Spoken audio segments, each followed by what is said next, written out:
Hi అండి, నేను Nellore style చింతాకు పొడితో రొయ్యల కారం తయారు చేస్తున్నాను.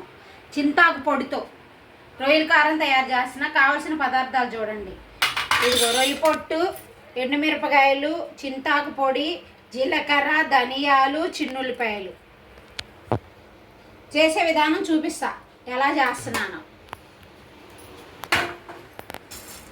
ఇది లైట్గా దోరగా వేపించుకోవాలి. సన్న సగం మీద రొయ్య పొట్టు వేపి చక్కగా వేగిన తర్వాత దోరగా చల్లారబెట్టి దీన్ని బాగా క్లీన్ చేసుకోవాలి. రొయ్య పొట్టుని ఇది చల్లారి దీంట్లో కొంచెం కొంచెం ఇసుక ఉంటుందండి. ఇసుకని శుభ్రంగా బాగా చెరుక్కోవాలి. దీన్ని చాట్లో వేసి చెరుక్కోవాలి. చూపిస్తా అది కూడా చూడండి. ఇది బాగా వేగింది. ఈ ఇసుక అంతా రాలిపోయేదాకా చల్లారబెట్టుకోవాలి ప్లేట్లో పోసి. అయిపోయింది, కట్టేసాను. దీన్ని చల్లారి పెట్టుకోవాలి. త్వరగా వేపాలండి. ఎండు చింతాకు పొడిని కప్పు ఎండు చింతాకు పొడిని లైట్గా దోరగా వేపుకోవాలి. నెల్లూరు స్టైల్ కారపొడి చాలా బాగుంటుంది చూడండి.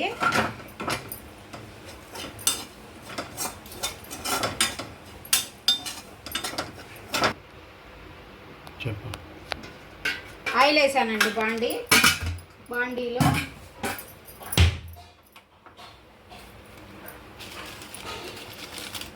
మిరపకాయలు వేపుతున్నాం.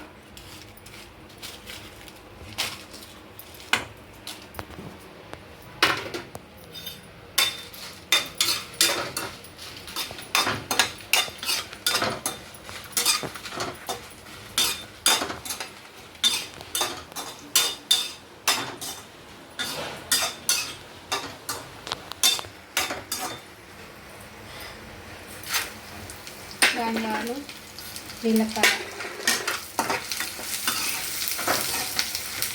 ఇసుక మొత్తం రాలిపోద్దండి. ఏమన్నా ఇసుక అంతా ఉంటే చల్లారిపోయింది. ఇది ఇసుక ఏమన్నా ఉంటే చూడండి ఇట్లా వస్తుంది అడుగున ఇసుక.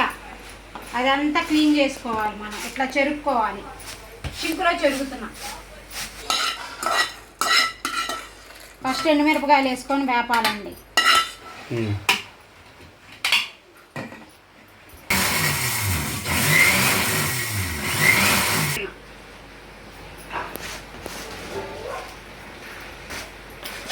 చెప్పు.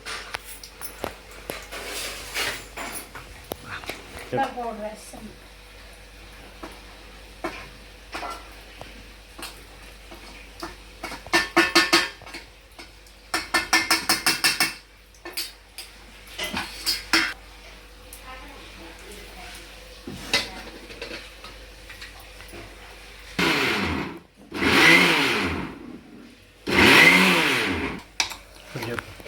నెల్లూరు స్టైల్ రొయ్యపొట్టు కారం రెడీ అయిపోయింది చూడండి.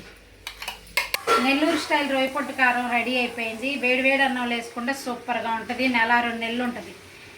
రొయ్యపొట్టు చింతాకుతో కారపొడి రెడీ.